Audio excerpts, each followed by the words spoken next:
السلام عليكم ورحمة الله.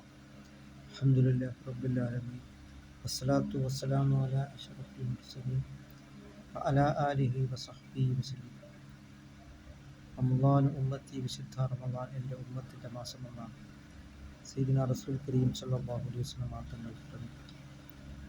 നിങ്ങളുടെ പൂക്കാലമായ വിശുദ്ധ റമളാനിൻ്റെ റഹ്മത്തിൻ്റെ പത്തിലാണ് നാം നിലനിൽക്കുന്നത്. ഇർഹമൂ മൻ ഫിൽ അർദി യർഹമുക്കും മൻ ഫിസ് സമാ. ഭൂമിയിലുള്ളവരോട് നിങ്ങൾ കാരുണ്യം ചെയ്യാൻ ആകാശത്തിൻ്റെ അധിപനായ അല്ലാഹു റബ്ബുൽ ഇസ്സത്ത് നിങ്ങളോട് കാരുണ്യം ചെയ്യുക.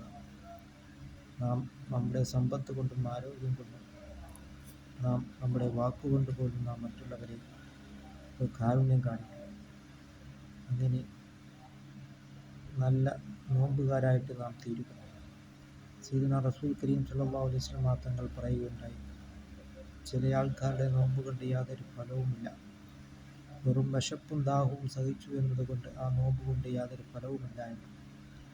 അതുകൊണ്ട് മറ്റുള്ളവൻ്റെ ഗൈബത്തിൻ്റെ നിയമത്തും പറഞ്ഞു കഴിഞ്ഞാൽ ആ നോമ്പുകൾ ആരെയാണോ പറഞ്ഞത് അവന് കിട്ടിപ്പോകുന്നതാണ്. അതുകൊണ്ട് പരദൂഷണ ഏഷണികൾ ഇവകളെല്ലാം നാം സ്റ്റോപ്പ് ചെയ്യുകയും അള്ളാഹുവിലേക്ക് നാം മടങ്ങുകയും അങ്ങനെ നോമ്പിനെ അല്ലാഹു തആല നിർബന്ധമാക്കിയിട്ടുള്ളത് ലഅല്ലക്കും തത്തഖൂൻ, നിങ്ങൾ തഖ്വയുള്ളവരാകുവാൻ വേണ്ടിയാണ് നോമ്പിനെ അല്ലാഹു തആല നിർബന്ധമാക്കപ്പെട്ടിട്ടുള്ളത്. അതുകൊണ്ട് ഷഹ്റുൽ ഖുർആൻ, ഖുർആനിൻ്റെ മാസമാണ് വിശുദ്ധമായ ഈ റമളാൻ മാസം. അതിനാൽ വിശുദ്ധ ഖുർആനിനെ നാം ധാരാളമായിട്ട് നാം ഓതുക. അലിഫ് ലാം മീം 3 അറുപ്പുണ്ടെങ്കിൽ 30 പ്രതിഫലമാണ് അല്ലാഹു തആല നമുക്ക് നൽകുന്നത്. ഓരോ അറുപ്പിനും 10 പ്രതിഫലമാണ് അല്ലാഹുവിൽ നിന്ന് നമുക്ക് ലഭിക്കുന്നത്.